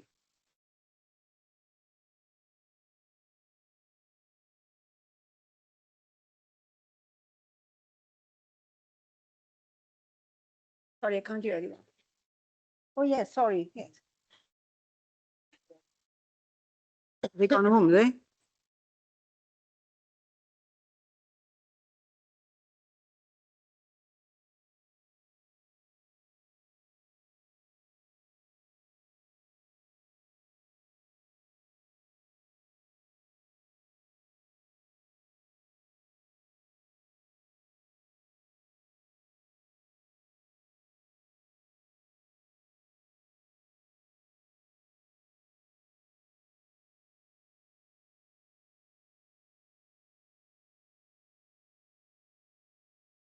Okay, we move on to the next item then, and it's item 9, and it's the Corporate Parenting Board Update and Annual Report. And if I can call on Councillor Alison Anthony, please. Are you reading the report, Alison?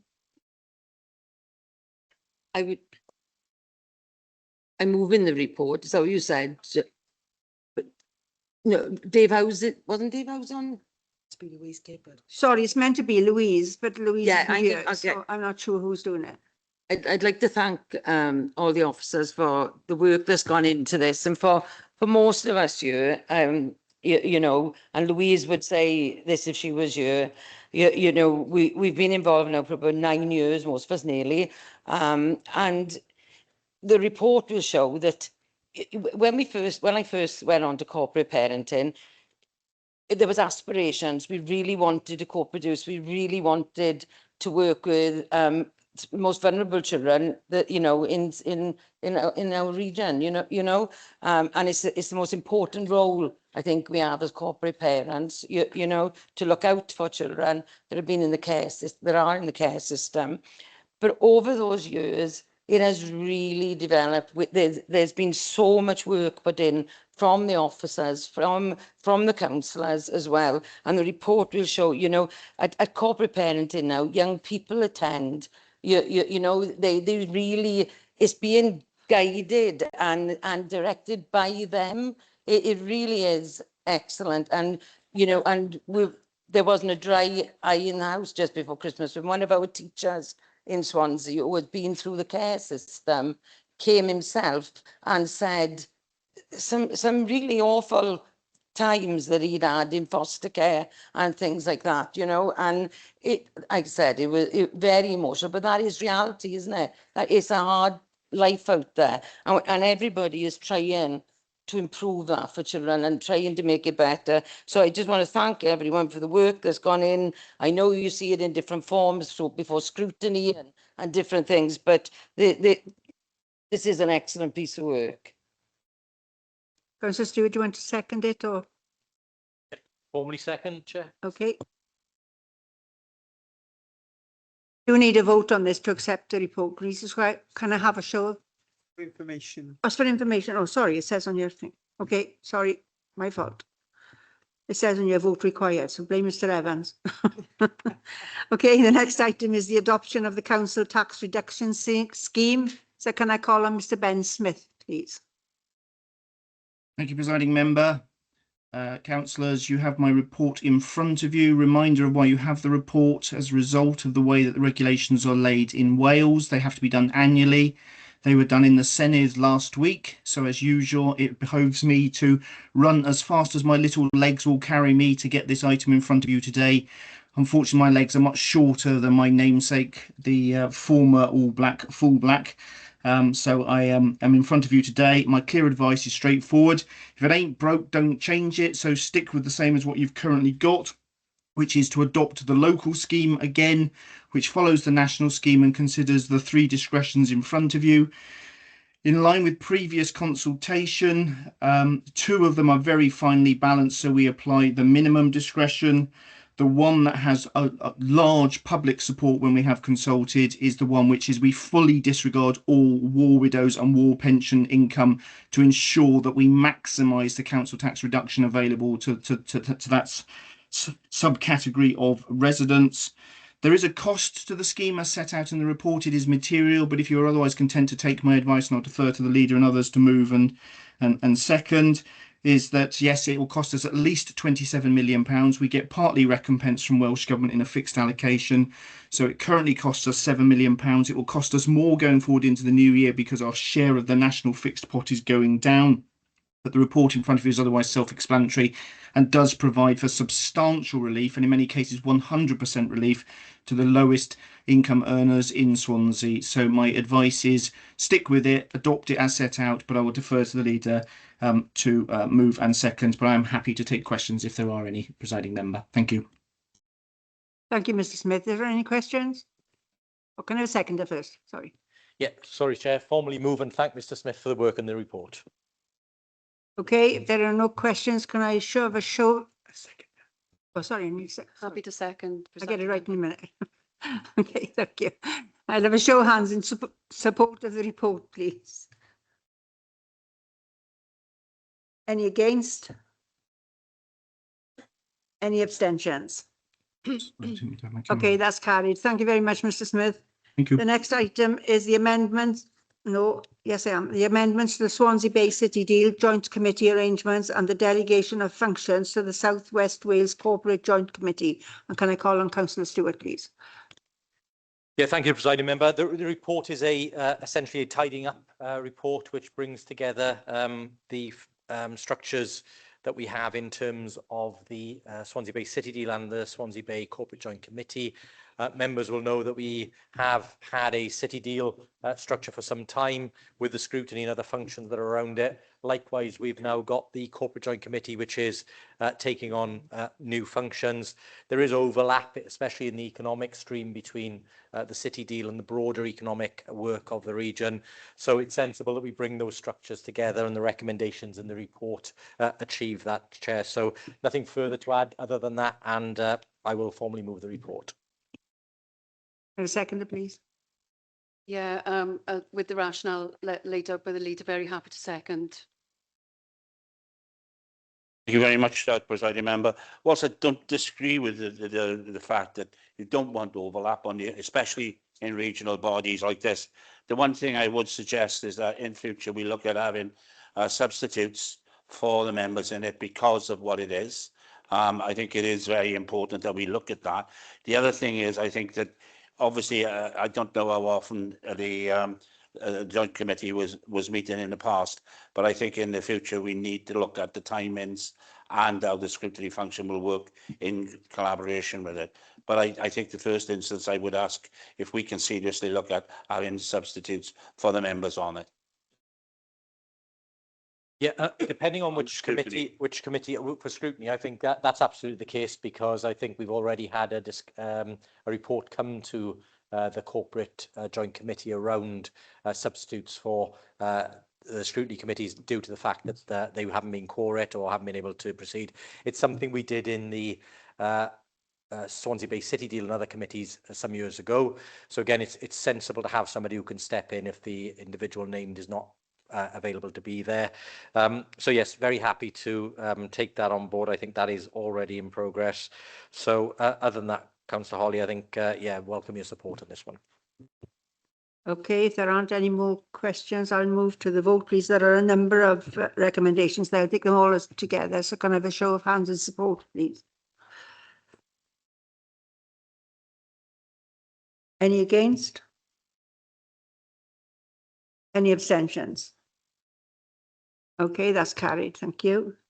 The next item is the asset management plan. Councillor Stewart, you again, please. Chair, very little to add to the report. It, as it says on the tin, is the asset management plan for the next 4 years.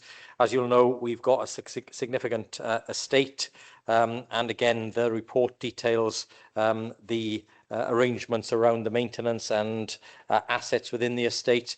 I'm more than happy to take questions if members have them. I suggest that some of them may well be technical questions, so if they are of that nature, I will of course take them away and provide members with a written answer. Thank you, Chair. Seconder, please. Very happy to second. Okay.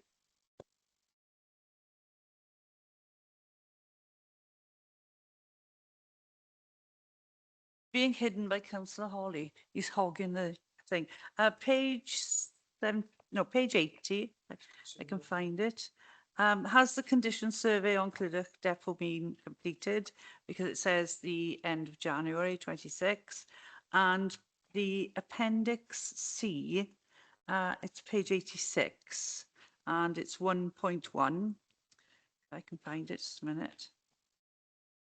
It's the way the wording is, and I'm assuming the wording is set in a way, but because this is a public document, it actually doesn't make a lot of sense if you're a member of the public. Just there, right. It says, I'm on Appendix C, and it's page 86. And page 86 is sideways on, the page number, I mean. It says in the very first paragraph, 1.1, the council has recently adopted a new strategy for city centre assets, which will enable leaseholders to extend and restructure their respective leaseholds' interests in exchange for a premium at a peppercorn rent.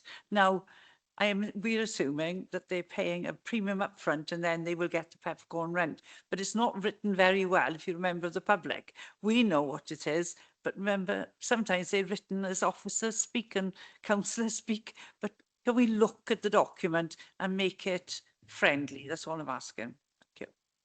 Certainly we'll do our best to make sure that what we're saying is easily digestible, but it's a fair point, and yeah, we'll pick that one up. Councillor Will Thomas. Thanks, Presiding Member. I understand obviously the language of these statements, but seeing Langland tennis courts under surplus land is, you know, it's quite a hard one to take. I mean, Langland's got a strong history of tennis. The Langland Bay Tennis Tournament used to be nationally famous. Andy Murray and other famous tennis players have played there, and the tournament was really popular. Now, it was a big tourist attraction. It was on the LTA list. I remember when I first got elected, one of my motivations was to try and get all those courts back recovered and back in use. But I was told that no one played tennis, no one played on them, and it was, as I said to the officers at the time, it was partly to do with the fact there was no nets on the courts. So you know, I think the courts have been neglected for a long time. Langland is one of Wales's best tourist attractions, in my opinion. Slightly biased, maybe, but and you know, that area has been neglected for a long time. So, I am nervously excited to see something actually finally being done here, because it's been a long time. I've been, you know, on about just whatever you're going to do, just you know, let's do something, because it's not right what's there at the moment. My question, and I'm looking for assurances from my constituents and obviously the wider county, that, you know, a lot of people are very passionate about Langland Bay. What we don't want to see is something overdeveloped. We don't want to, you know, we want something that puts the community first, something that takes the surroundings into mind when it's being built, really. So we're looking for something that gives back to the community. We don't want to see the site as a cash cow. And I just want the leader's assurance over that, please. Thank you. Yeah, thank you, Councillor Thomas. And look, I think sometimes the terminology can be a bit blunt within the report, because we know that there are lots of assets that are deemed surplus under the definition that we use within the authority. Specifically on the land you talk about, I know, we've had a conversation for some time around tennis. I'm really grateful to the Lawn Tennis Association for their investment across the authority, upgrading a number of tennis courts, which will obviously benefit our communities for years to come. But we've got to be realistic as well. Some of the tennis courts were, even with nets on them, not being used to their potential, and the usage data underpinned that. I believe the one you're talking about has seen a significant improvement since the basketball element was added. So I think that was proof that if you do something slightly different with it, you're potentially going to get better use. I think the other thing is, of course, we've got the upsurge in pickleball, paddle courts and all those other things. So there's opportunities for us to potentially build those into those areas. But I do share your ambition as well. I think, I would say, given that we've delivered such a fantastic scheme already for Mumbles and the Mumbles seafront there, where I think, that it's been overwhelmingly well received. I think, there is evidence that we would seek to do something similar on Langland, so that we have something there that the community can embrace, is better than what's currently there, and will be perfect for its settings. And that's what I'd like to see as well. But obviously, we've got to go through the formal process to see what comes back and what the options are. Councillor Holly. Thank you very much, President Member. Two questions, really. The first one is, we'll have to have a written answer, I think, and that's Site H in Winarley, strategic Site H in Winarley, if we could know where that was, or is, actually. The other thing is slightly different, and that is on page 88, on 1.3, and that's not supporting the freehold, the giving up of our leaseholds, and then selling them for freehold, which is totally against what we've done. I know we have done it in the city centre, and we've done it on Oxford Street, but I do feel that it says here a special report. I would like, if it's possible, that report to come to council, because I think this is the family silver, and I think having disposed of it, you've had it, you're not going to get it again. And there may be very good reasons for doing it, especially the development isn't going to be cost effective, because the leasehold doesn't give them the value in it. That's fair enough. But I think members should be told about that, not just the cabinet, because it is a very important issue about the leasehold. You don't see the very wealthy people like the Duke of Gloucester Westminster or whatever it's called. He doesn't sell freeholds. He doesn't sell his leases. He keeps them. And that's, I think, we should be looking at. But if you could give a report back. Yeah, I'll come back to you on strategic site H, because I'd probably be guessing at what it actually was, but we'll definitely answer that one. On the point around the leasehold, freehold bit, I think we've got a different position, haven't we, to those historic landowners who have no real interest in Swansea, but just happen through their, ancestry to have inherited bits of land. And we know that lots of the bits of land that isn't well maintained is often in ownership of people who don't live in Swansea. I think we've got a different obligation here, though, as the elected members, haven't we? Because if there is an opportunity to do a deal in exceptional circumstances often that unlocks a development and allows people to invest in a way that they wouldn't be able to under leasehold, then that has to be an option on the table.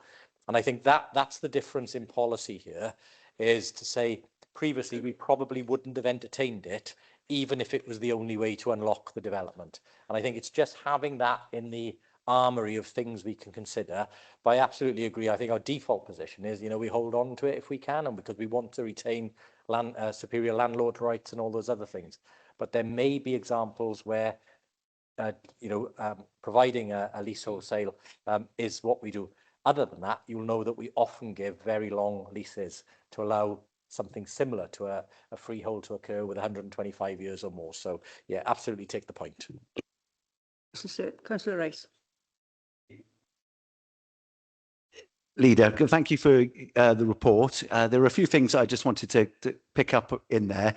I'm sure you probably welcome the SIPFA guidance as it's outlined on page 79 in your property management investment strategy. It says we're buying property investments purely on yield and not desired going forward. So that would probably work quite well in terms of the yield that you're getting or not getting on 71, 72 Kingsway.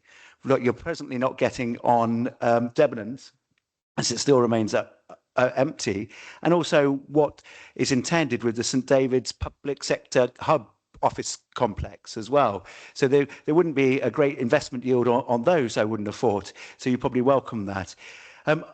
Could you confirm for me as a leader as well, is Pipehouse Wharf due to be leased back to the council after sale?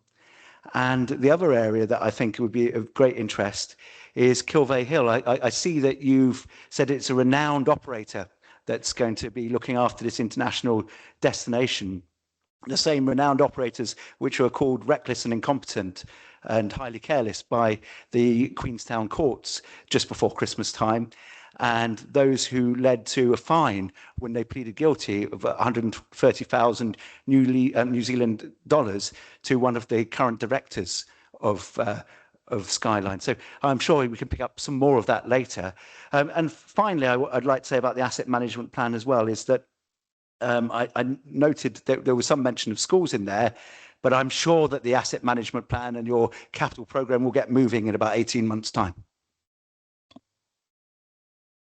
There's a lot in there. I think the clear message is that clearly Councillor Rice continues to not support the creation of jobs and opportunities in the city centre.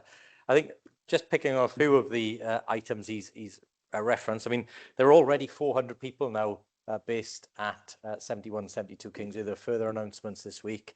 And of course, IWR are due to finish their fit out in due course, and then obviously they will be occupying as well. So again, that building will be there for over, in terms of economic life without needing further investment over, 30 odd years. So you have to look at it over the period. Likewise, you have Debenhams. Well, we're in the process of stripping that out. Very difficult to operate a business when you're stripping out the rest of the materials inside there. I think it'll be pretty hazardous for the staff. But you will be hearing very soon, as I've said a number of times now, that as soon as the tenants, they are national names, have agreed all of the terms, then we will announce them as the tenants for Debenhams. Likewise, the public sector hub, it's now got planning permission. It's due to begin construction later this year. We're in discussions with UK government and Welsh government about their capacity commitments that they want for the floors. And again, it's not about a shiny new building, but it's about the economic impact of the jobs that take place within that building. So again, if you don't want Welsh and UK government departments based in the city centre, if you don't want homegrown companies that employ several hundred people who are now part of the Amazon empire based in Swansea, if you don't want other companies moving their operations into Swansea and creating jobs, then, we'll do what you say. But I'm sorry, we'll never do what you say, actually, because it would be disastrous. But, we have to do that. On Skyline, yes, I mean, we're all clear about what happened over in New Zealand, and I think the company have been really clear about that. And again, they have not tried to hide from the difficulties they encountered there. But that doesn't change the fact that they have planning permission. We have strong controls in place here in Swansea from our planning authority.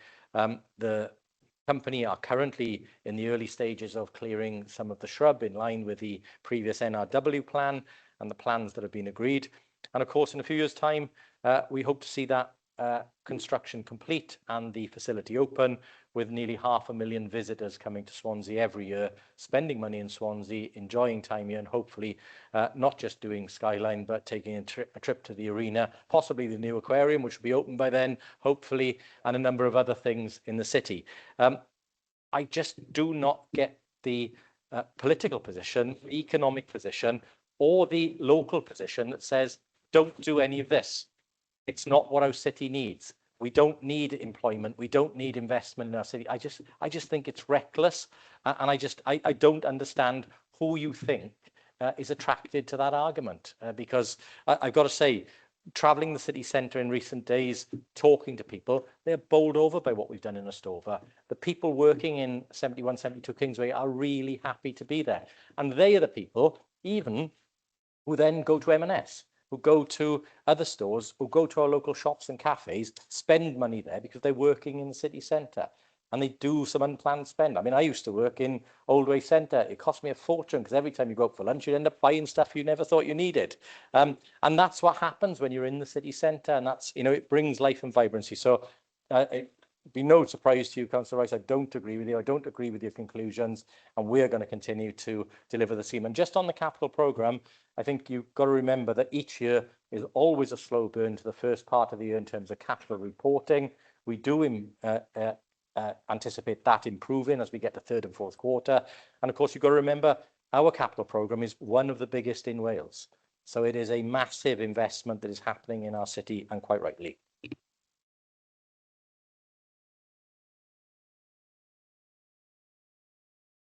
Thank you. Just reading the report, could the leader give us an assurance that where there are disposals of properties within wards, that local ward members will be informed and kept informed of progress?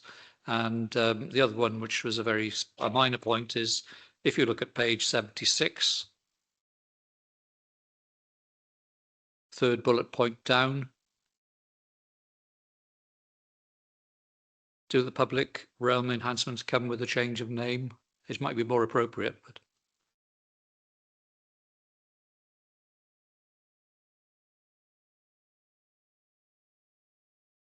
Yeah, probably more accurate in the way it's described in the report, but yeah, we haven't renamed the street.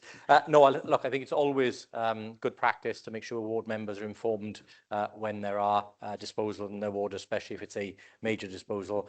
I don't think there are any proposed for your ward, Councillor Day. I don't think there are any proposed for your ward, Councillor Day. Right, Councillor Jeff Jones.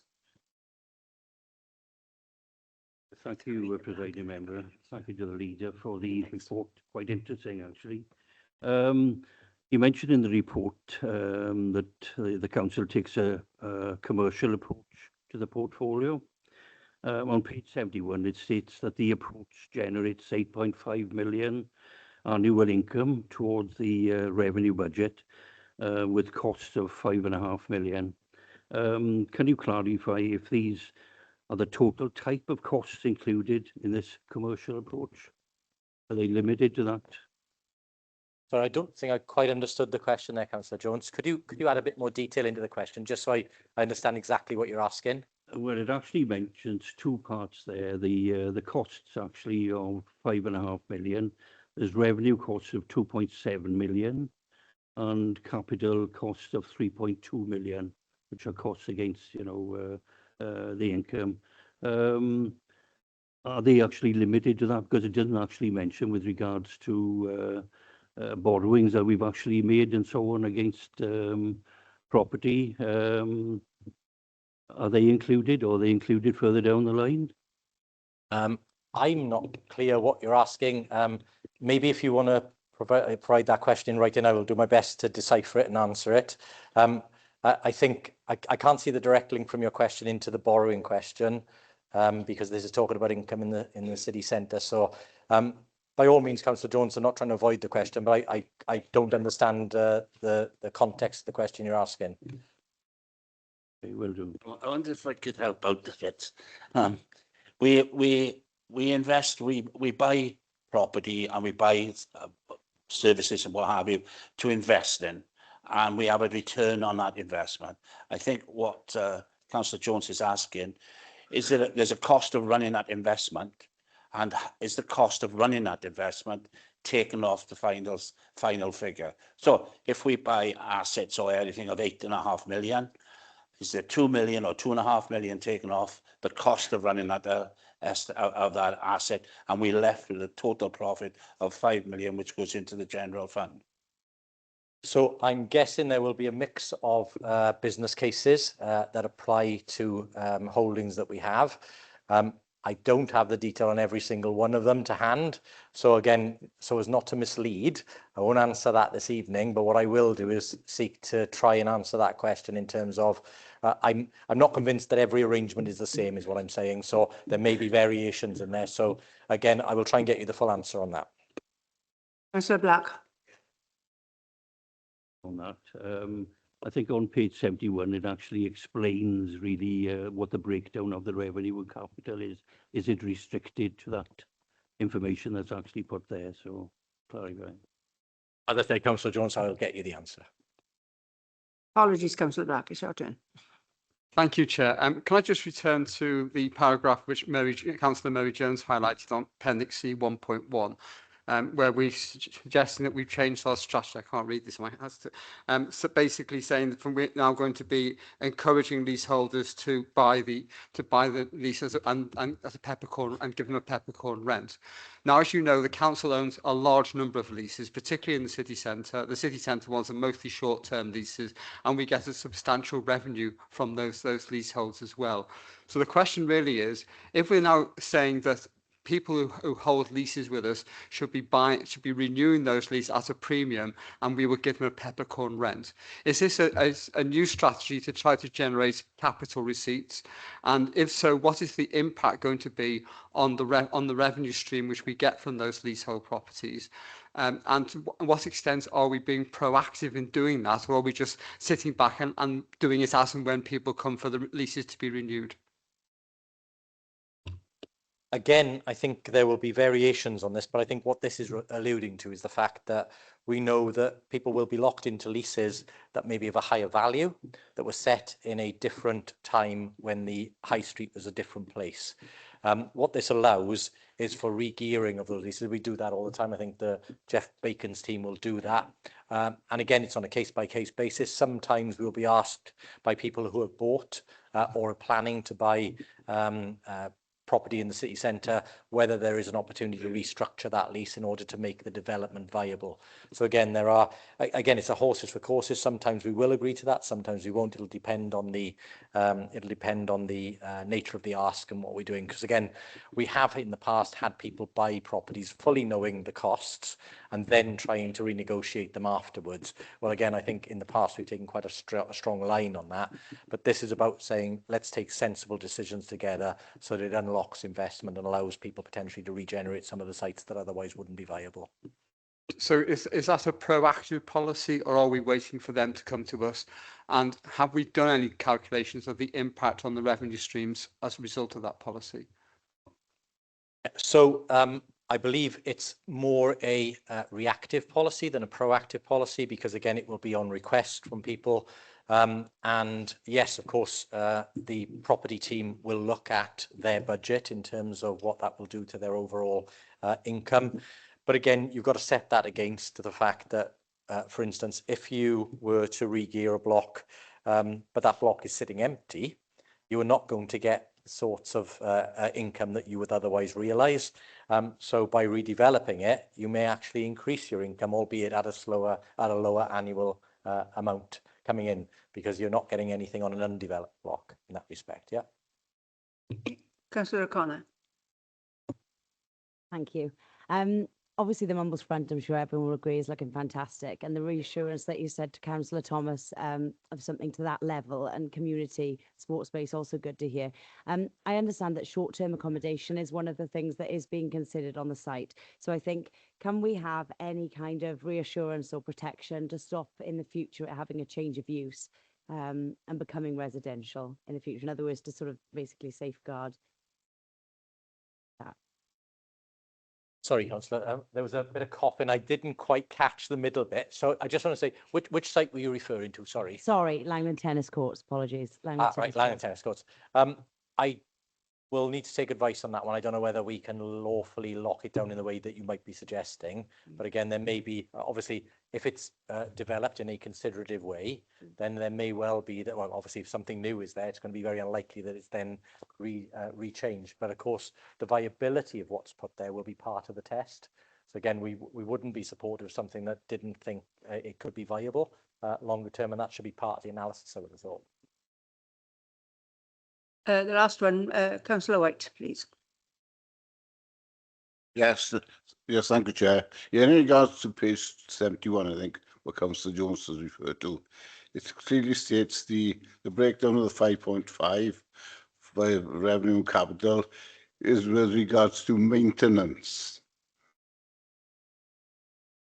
Maintenance costs, I imagine he does that.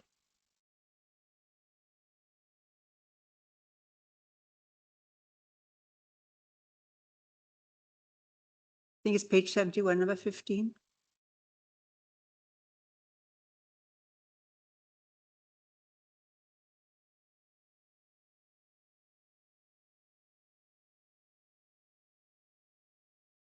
Thank you, Councillor White. What was the question, or were you just adding a point of clarification? Yeah, point of clarification. Thank you, Councillor White. Yes. Okay, if there are no more questions, I've had a seconder and proposer and seconder. Okay, thank you. So can I have a show of hands in support of the report, please? Any against? Any abstentions? Okay, that's carried. Thank you. The next.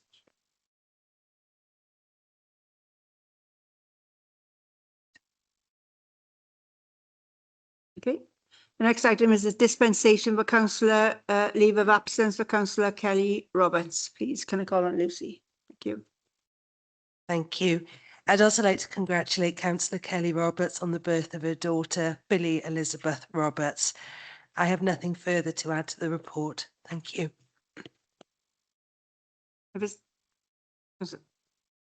Thank you, Presiding Member. Very happy to support this report and proposal. I so propose it and move it. Mr. Smith. Yes, and as a ward colleague, I echo the congratulations and happy to second. I think we'd all like to congratulate her anyway on that. Echo the congratulations. Excellent. Okay, that's been proposed and seconded then. So can I have a show of hands in support of the dispensation? Any against? Any abstentions? Okay, that's carried. The next item is the nomination of the Mayor and the Deputy Lord Mayor elect for 26-27. Again, can I call on Lucy, please? I'll leave the members leave the chamber first.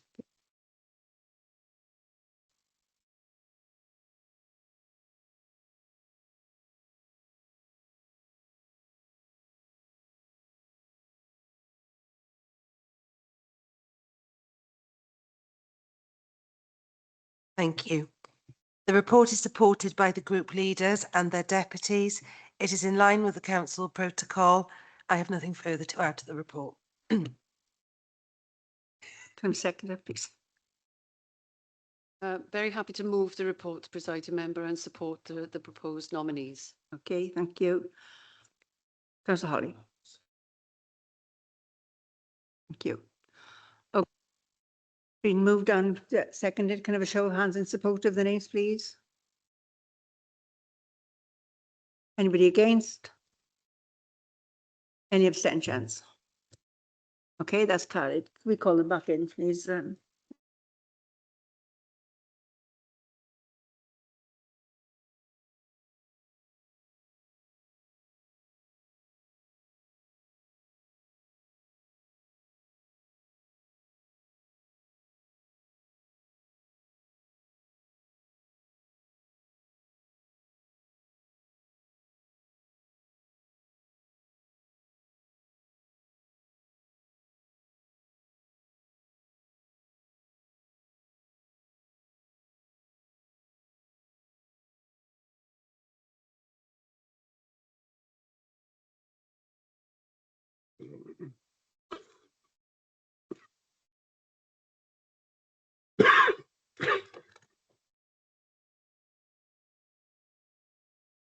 Okay, thank you very much. The next item is membership of committees. I think it's Councillor Hopkins, or is it Councillor? Yeah.